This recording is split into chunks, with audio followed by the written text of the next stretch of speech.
All right, let's get started. Hi, Trevor. Hi. Let's get started. Let's do this. So today's lecture is email. Let's do it. This is, everything takes so long on this Wi-Fi. This is crushing. It's been weeks the Wi-Fi's been slow.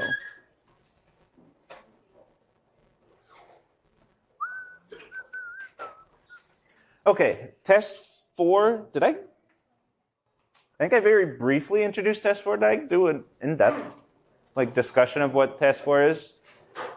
I don't think I did. Okay.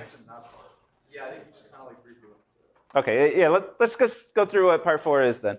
So part 4, objective 1, this is what we did last Friday, where I did homework 4 and objective 1 for project part 4. And I kind of mixed them together in the lecture. I wanted to get them both in. So hopefully I was clear about when I was doing homework stuff and when I was doing project stuff.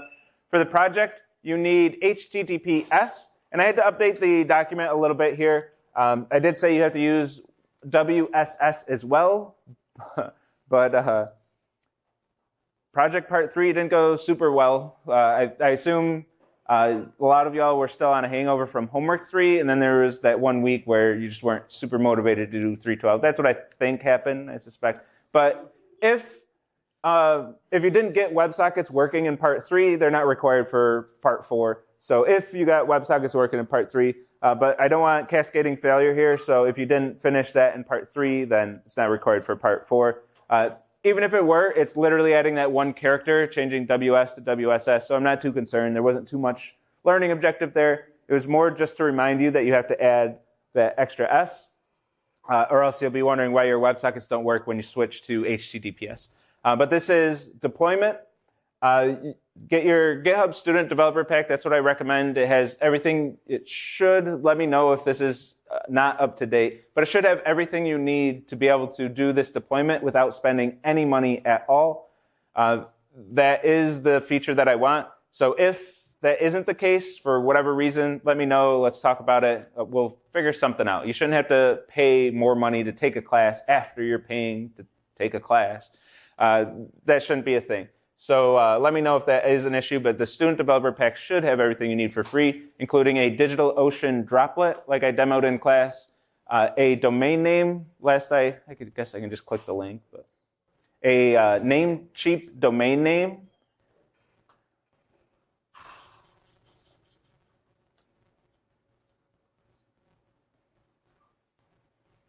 Can I just see more description of what these are? A Namecheap domain name. Yeah, that's all you need, right? Just those two things.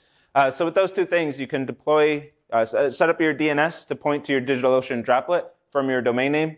And then in DigitalOcean, you can set up everything else, including the signed certificate from certbot, which was install certbot and then certbot -- nginx. And you do need to install nginx. I don't think I was super clear on this on Friday, but you should install nginx on your server itself, on your DigitalOcean droplet, not in a Docker container. I don't think I was clear on that at all. You could do it in a Docker container, but it's a little bit more of a pain. So if you do it in a Docker container, that's fine, but you would have to bounce into that container, doing that docker exec-it that we did in that lecture.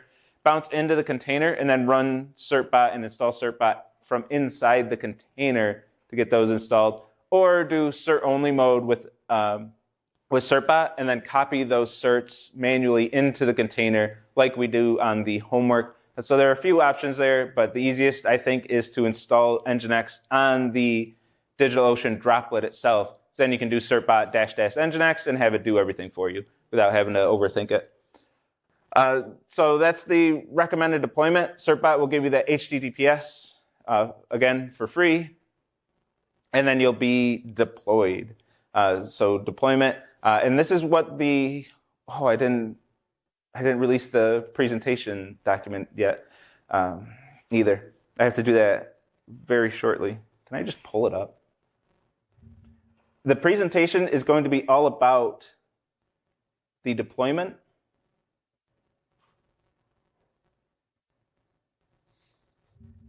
This might change a little bit before I release it, but this will be the general idea of it. It's not much here. I just got to revise and make sure this is exactly what I want.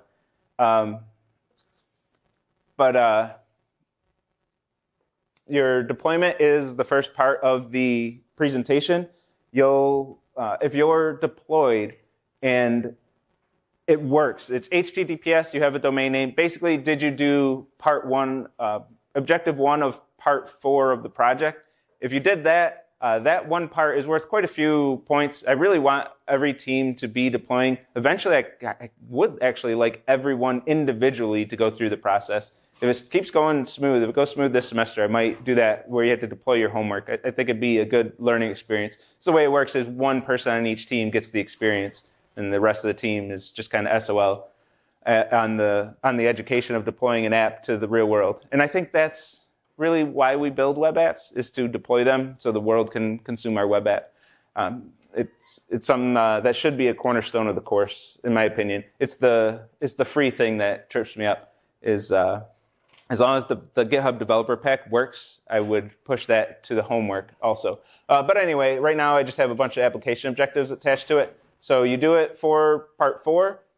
You get these points. That's just automatic. It's an extra 2 points for doing 2 application objectives, not points, for doing that one objective. So 4 application objectives if you deploy with HTTPS, domain name and everything.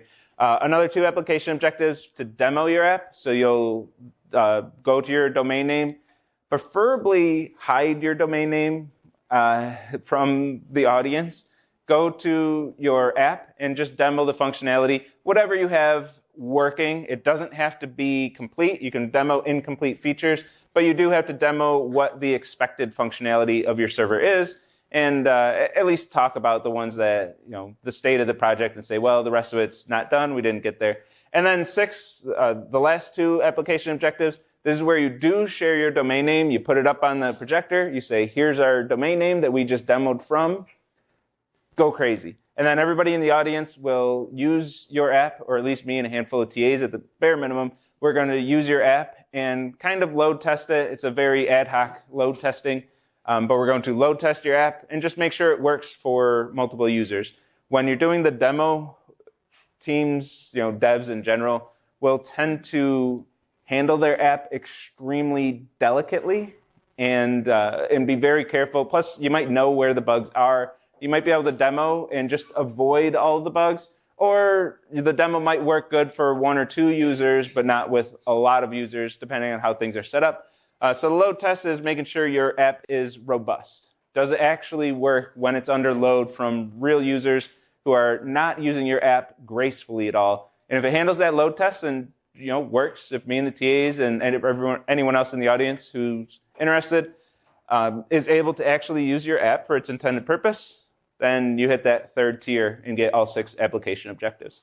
So that's what it's going to be. Some of the small wording in here might change, but this is going to be the grading structure for the presentation. Yeah. I mean, just make sure we can't read it up in the bar. Maybe hide this bar or something. And that's not required, but some audience members might want to jump into your app and play with it while you're demoing it and mess up the demo. So you don't want to risk those. You don't want to get knocked down to here because people were load testing when they weren't supposed to. Yeah. So if they access it with their phones and it looks like junk, is that okay? It's fine. I'm never concerned with how it looks, but it should work. Yeah.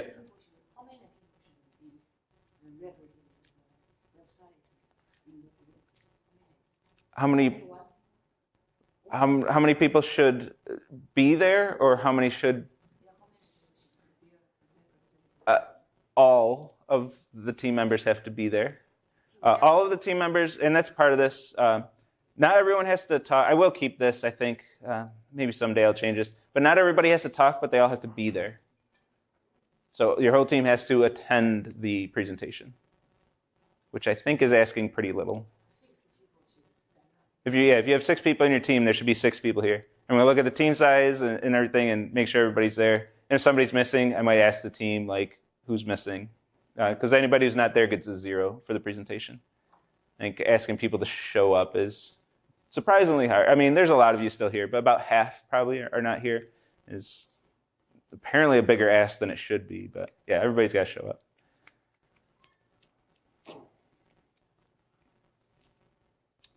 All right, so that's the presentation. I got to link that document somewhere. I keep forgetting to. So deployment has quite a few application objectives attached to it, and honestly, it's not that hard. You should get these points, get these application objectives. Next is the one we're going to talk about today, email verification. There's a lot of, let me biggerize this.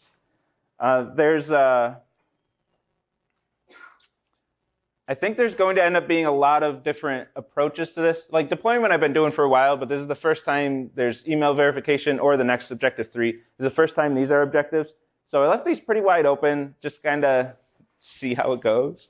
And let me explain what I mean by that.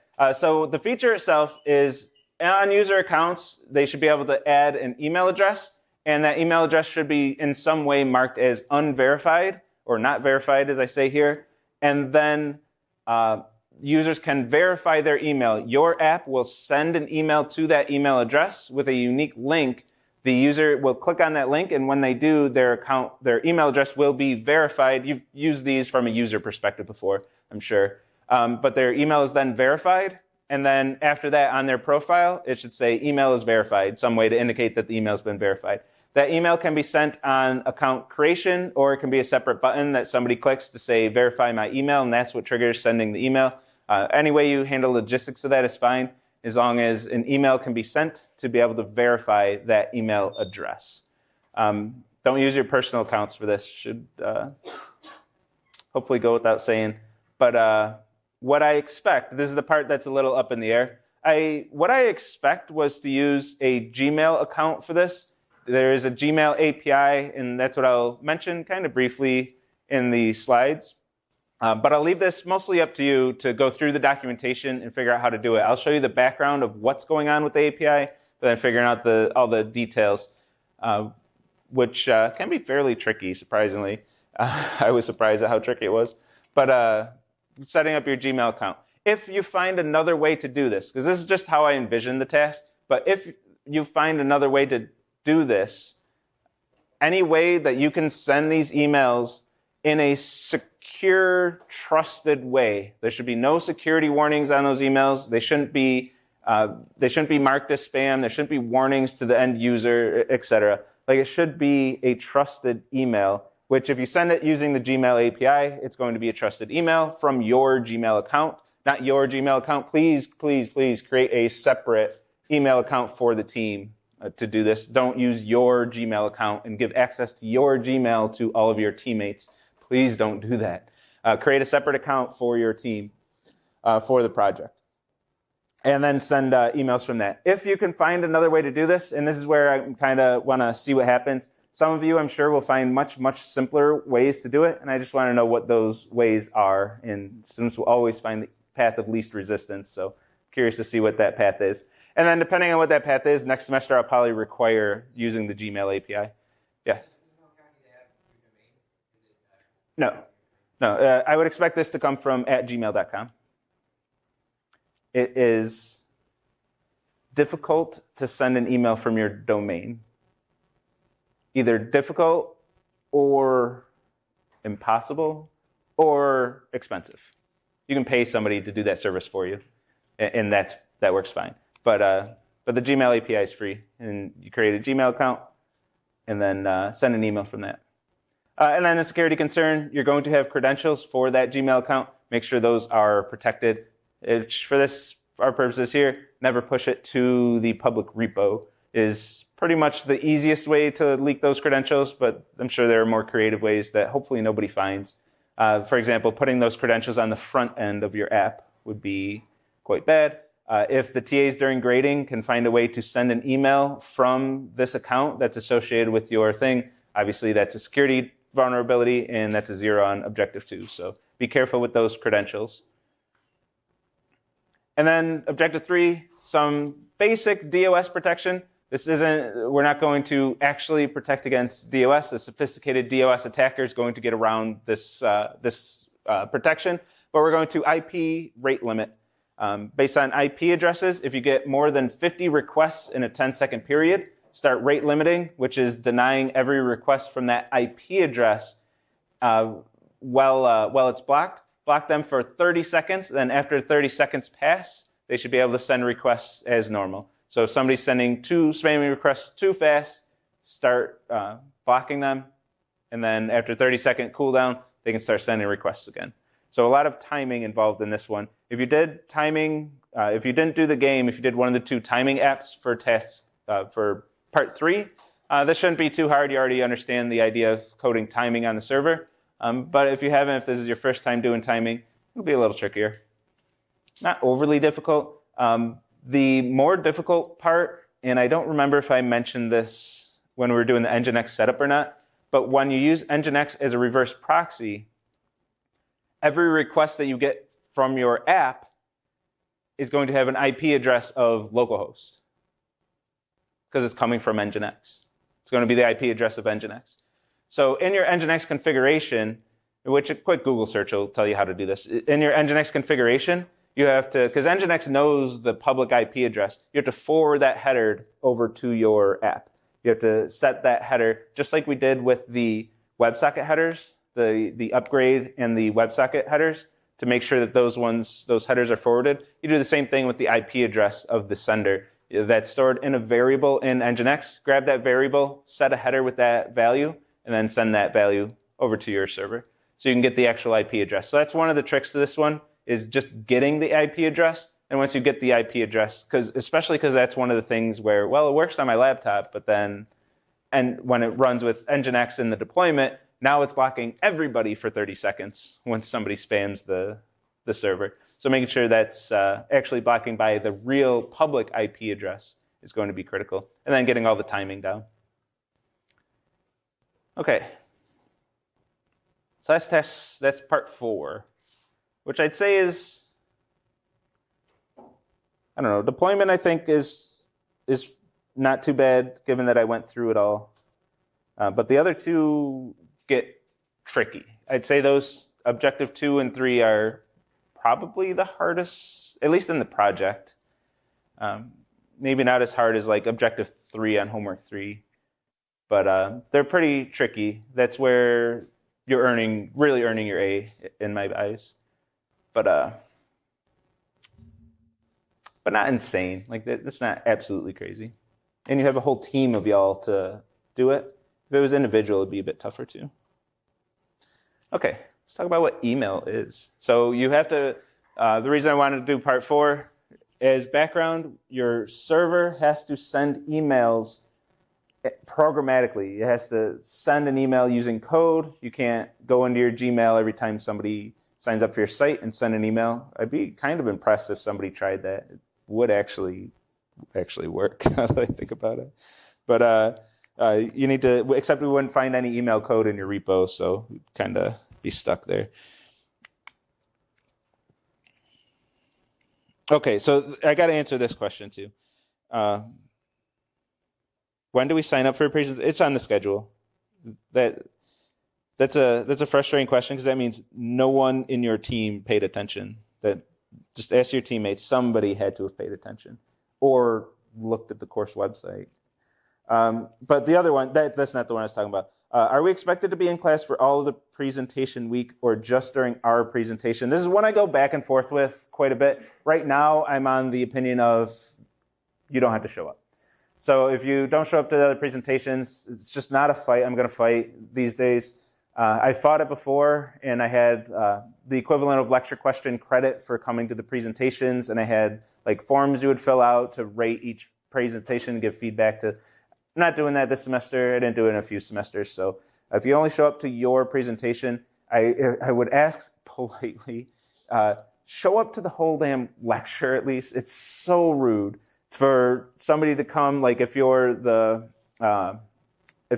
what is this, 3 to 3:50, if you're like the 3:20 slot, don't show up at 3:18, barge into the room during somebody else's presentation, make a ruckus, do your presentation, and then leave while the other team's setting up. Just have some common decency.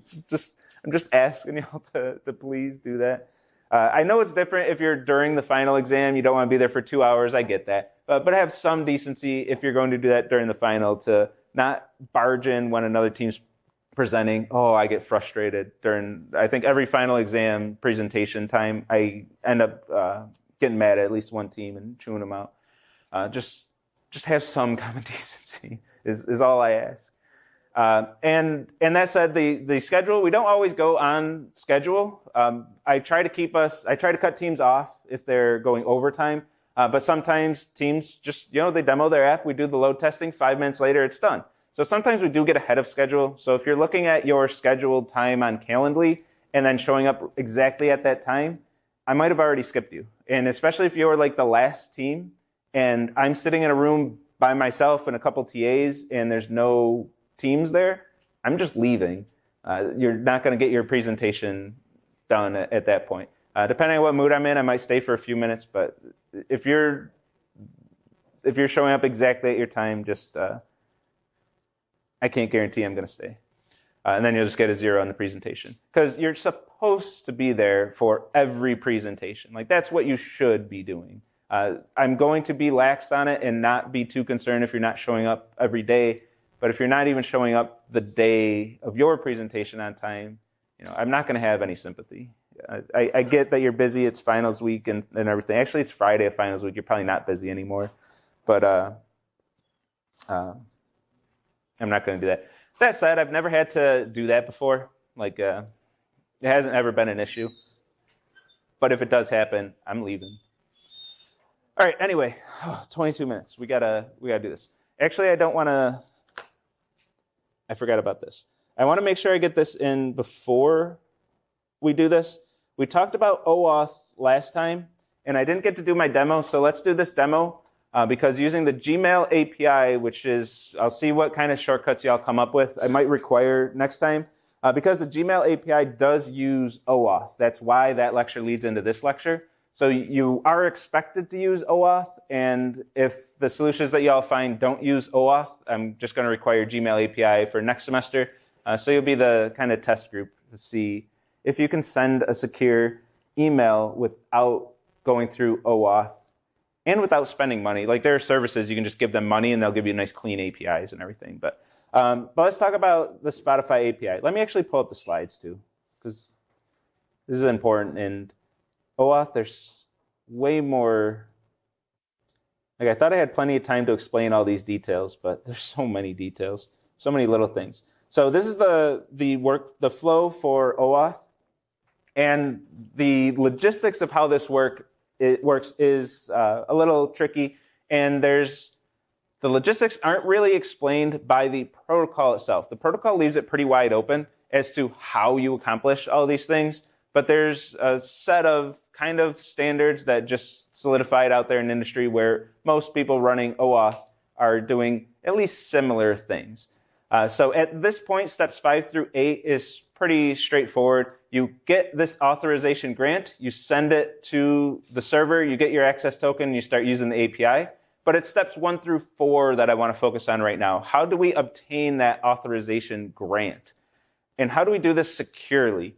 So we send the request to this client who's going to send the request to the third-party API who sends the authorization grant, who sends it back. But how does all of this happen when we have a user in a web browser connecting to one server? How do we send them to this server, and how does that server send them back without the user having to care about what's going on?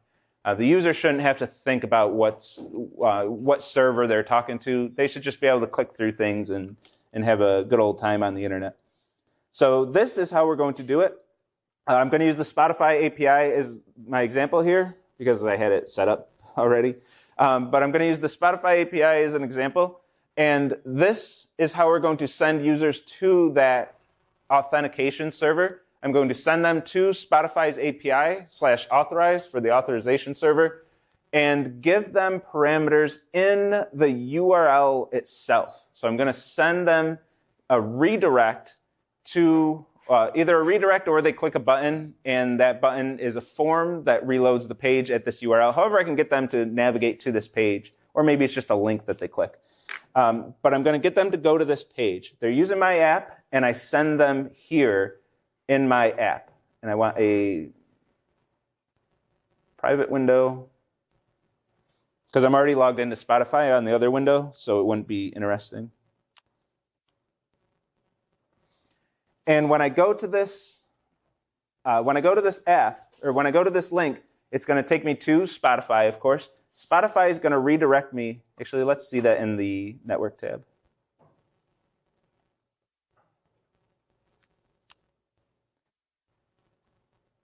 Spotify is going to give me a 303 and redirect me to a new site where it's going to ask me to log in. It's going to have all kinds of information in this query string of what this request is, a lot of information for this request. And I'm not logged into Spotify. It's a private window. I'm going to, continue with Google, which uses a second layer of OAuth, incidentally.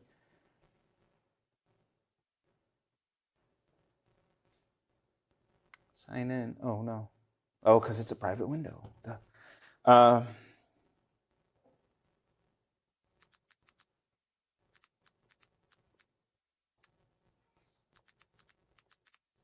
think that's the email I was using.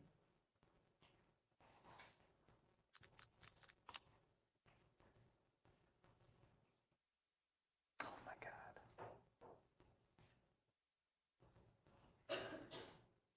Oh, this is so painful. We'll get there. This is the internet these days. It's good. It's in the name of security. I can't complain, but I'm going to complain anyway.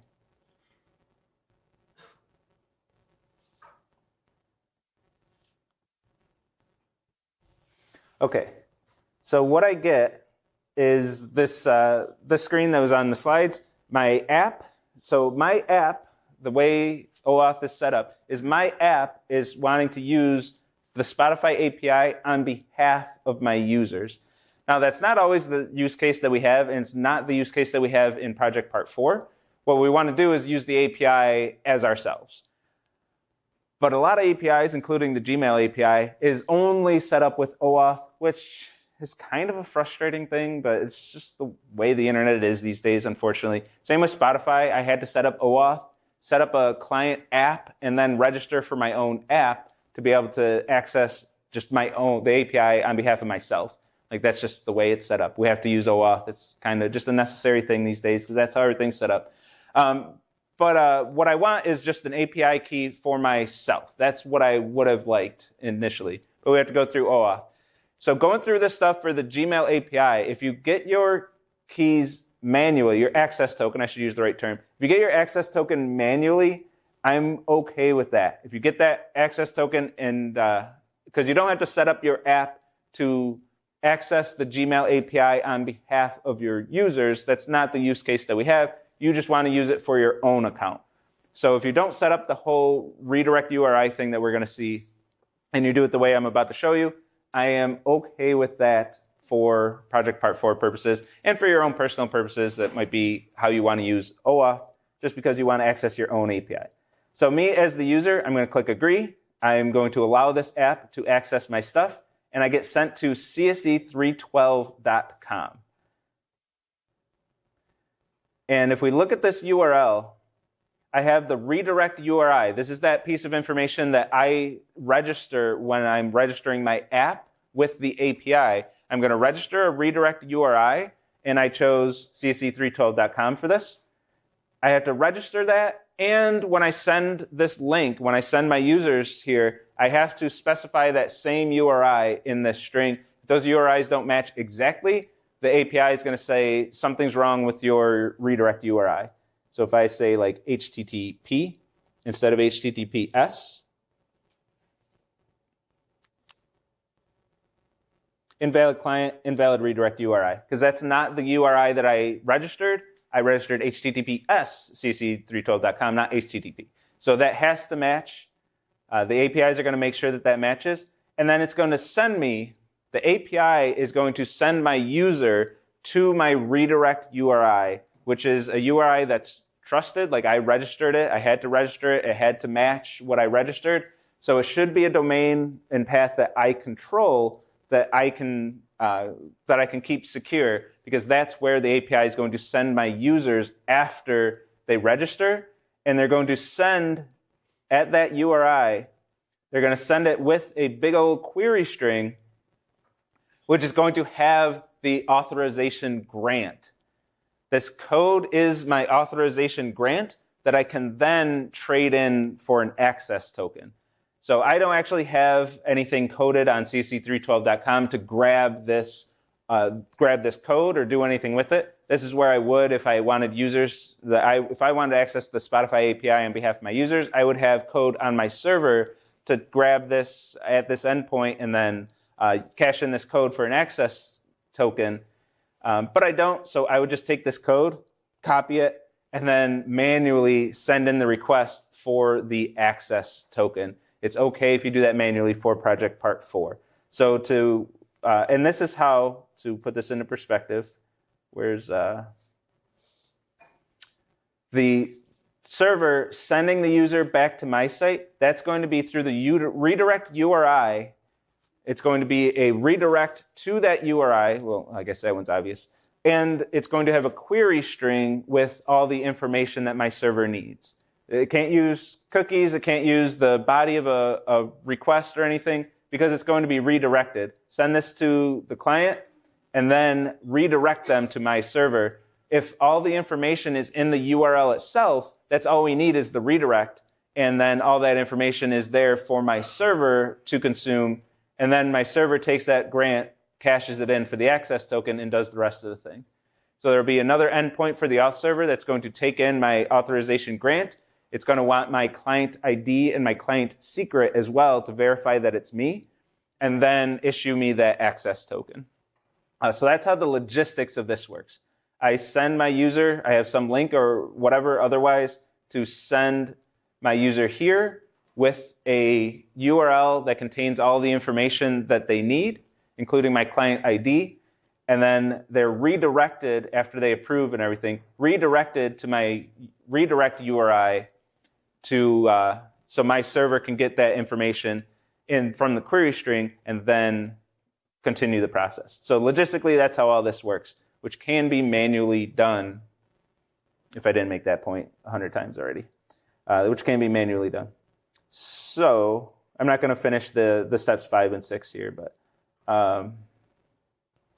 now let's go to email.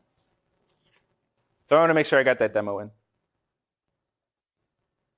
Where is the client ID created? When you register your app with the API. So like in the context of the Gmail API, you'll go to the Gmail API, you'll create a dev account, and then create and please don't use your personal account. Create an account for the team that's going to be the one that you create as your dev account. Create that dev account, register with the API, create an app, and then that app, when it's created, Google's going to say, here's your client ID and your client secret. And then you're going to say, cool, here's my redirect URI. Those are the 3 big pieces of information involved with registering an app with an API. And then with those 3 pieces of information, then you can start hitting the endpoints, getting your access grants and getting your authorization grant and getting your access tokens,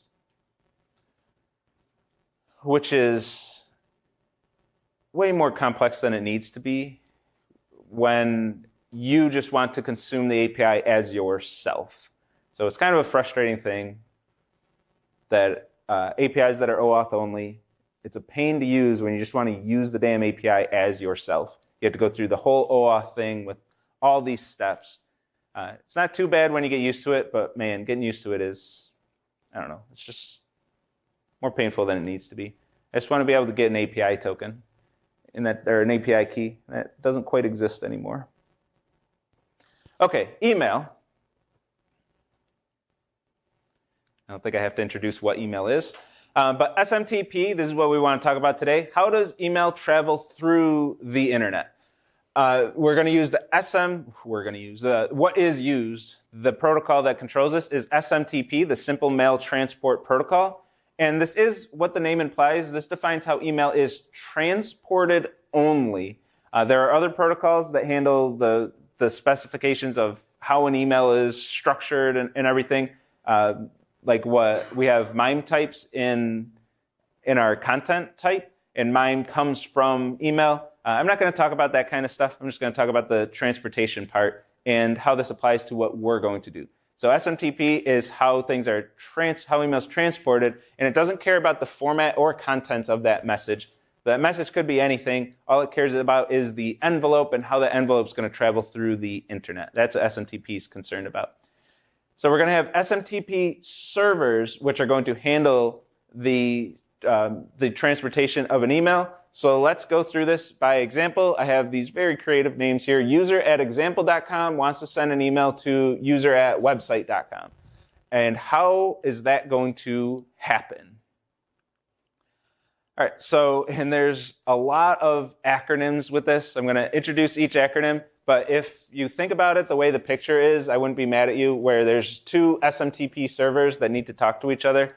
If that's what you get out of this, I wouldn't be mad at you at all. But I am going to introduce every one of the acronyms that are involved at this point throughout this process. So the user@example.com is going to draft an email. They're going to write their email, type it up using their mail user agent, their MUA. They're going to use this mail user agent, which is whatever you use to access your email, either Outlook or Gmail, any browser apps, any desktop apps, whatever it is, however you're accessing your email, what we would normally just call an email client, that's going to be our mail user agent according to the protocol. And then they ship that email. They say, I'm done with this. Let's send it. Their mail user agent is going to send that email to their SMTP server. The SMTP server for example.com, their domain for their email address. They ship it to that SMTP server, which has two different roles. And whenever each of these servers will have multiple roles. Whenever a server has multiple roles, that could be multiple servers. So a huge email server like Gmail probably has separate servers, probably multiple servers for each one of these roles, like physical servers. But we're going to think of those as one overall SMTP server for our purposes. But this server has two big roles that it does, which might be different physical servers. The mail submission agent, this is responsible for accepting that email. Whenever this user says, send this email, it's sent to the MSA, which is responsible for taking that email and ingesting that email into the system. And it's going to send that to the MTA, the mail transfer agent. The mail transfer agent is responsible for shipping this email over across the internet. So the MTA is going to contact the SMTP server for website.com and send this email to that server. This is going to contain a DNS lookup. They look at the to field of the email. Whatever's after the @ symbol, that's the domain of the email that we're sending this to. They're going to take that domain name, do a DNS lookup, and find the IP address of the SMTP server for the recipient, and then send the email to that SMTP server. How do you configure the IP address for SMTP server to be able to connect? Like for this connection? For our purposes, we don't. The Gmail API is going to obfuscate this whole process and use the API client library, and it's going to know what IP to send it to. But I guess if we didn't, I guess that would just be a DNS lookup too. All right, and then the recipient's SMTP server is going to get the email through their mail exchanger. This is the entry point for email that's delivered to an SMTP server. And again, this might be two separate things. So each SMTP server has 4 separate roles, which might be 4 different servers that I'm just lumping together as one SMTP server. Mail exchanger gets the delivered message, and this is what would be in the DNS records for that SMTP server under a mail record for DNS. And the MX is going to send that email to the MDA, the mail delivery agent, which is responsible for storing the email. This is going to be our email inbox. It's going to store all those emails that were received, And then user at website.com is going to use their MUA, their mail user agent, and use that to access the MDA, the mail delivery agent, and actually be able to access their email. At this point, when it's a mail user agent connecting to one of these SMTP servers, that we're going to use the protocols IMAP and or POP3 being the current one, using these protocols. And these are the protocols that are actually going to dictate how emails work, for lack of a better term. SMTP is only interested in the transfer. They're only interested in the envelope, not the contents of the envelope. Once we're at these protocols actually care about the contents of that envelope. And that's what we're more interested in. That's going to be at the MUA level. We're going to use those, access the MDA, get the email, and then open up the envelope and see what that email says. So that's a very brief overview of how email works.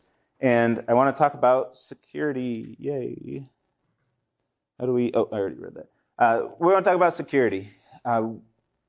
There are lots of security concerns when it comes to email because there's lots of spam out there. Somebody who wants to send spam and try to get you to send personal information says, hey, I got gift cards for you, and they might want to pretend to be me.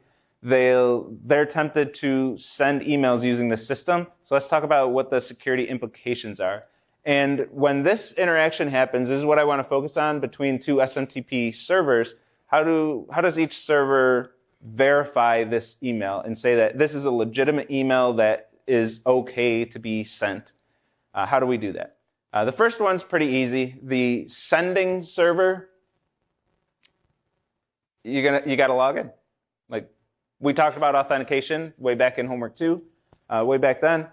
You log in, you authenticate. As long as you're authenticated and you have a registered account, then you are that person for that account. Easy enough. That SMTP server can verify, easy day. The trickier thing is this receiving SMTP server. How does this receiving SMTP server say, okay, I got an email from another server. How do I know it's legitimate? This is a tough question. And the fact that we get so much spam should tell you that this isn't really answered right now. I'm not going to have a satisfying answer for you because there is no satisfying answer out there. How does this server know that the email was sent was an actual legitimate user? SMTP, the protocol, was written in a day where security wasn't a concern. Everybody using the internet was using it to share research papers. They weren't really concerned about security because they just trusted everybody. And we're still stuck with the same protocol. The same protocol is being used for emails still. And there's still no sense of security in the protocol. So the protocol is not going to come to our rescue here. We have to figure out something else. It's up to the SMTP server to say whether this is a legitimate email or not. And the concern here is that some attacker is going to run their own SMTP server. They're in the from field going to put hartloff@buffalo.edu and then send that email to the recipient's SMTP server. And we need a way to detect that. And it's not always easy to do. And it's up to that SMTP server to say, is this coming from the actual legitimate SMTP server that verified that user was, authenticated the user and everything and then sent the email? Because that's easy to do for the legitimate server. But how do I know that I'm talking to the legitimate server or just some server? Like you can run a Docker container and just do from whatever SMTP server you want. There's open source SMTP servers out there that you can install immediately, and then just send spoofed emails out there on the internet. Like you can just do that. Nothing's stopping you from doing that. Yeah. Coming back to the earlier talk, like when I use SMTP from the same email address, it flagged it as a red question mark. Okay. And in the other case, it didn't. So it doesn't really Wait, know which way to go. I want to finish up the slides, but can you repeat that after lecture? I want to hear about that. Why hasn't the protocol been upgraded? Yeah, good question. There are proposals out there. None's been adopted yet. Good question. I don't have a good answer for that. So how do we detect this? Website or SMTP servers have a few different ways to do this. Whether they're going to mark it as spam or put security flags and say, don't trust this, or this email couldn't be verified or whatever. Any of those warnings in your project are not allowed, by the way, just to make sure that's absolutely clear. If you have any warnings at all on email, it's not okay. If you use Gmail's API, that's the easiest way to say there's not going to be any warnings like that. But a few things that they'll do is they'll check the IP address of the server that's sending them the email. They'll have a list of IP addresses that I guess would have to be updated manually of trusted SMTP servers for each domain.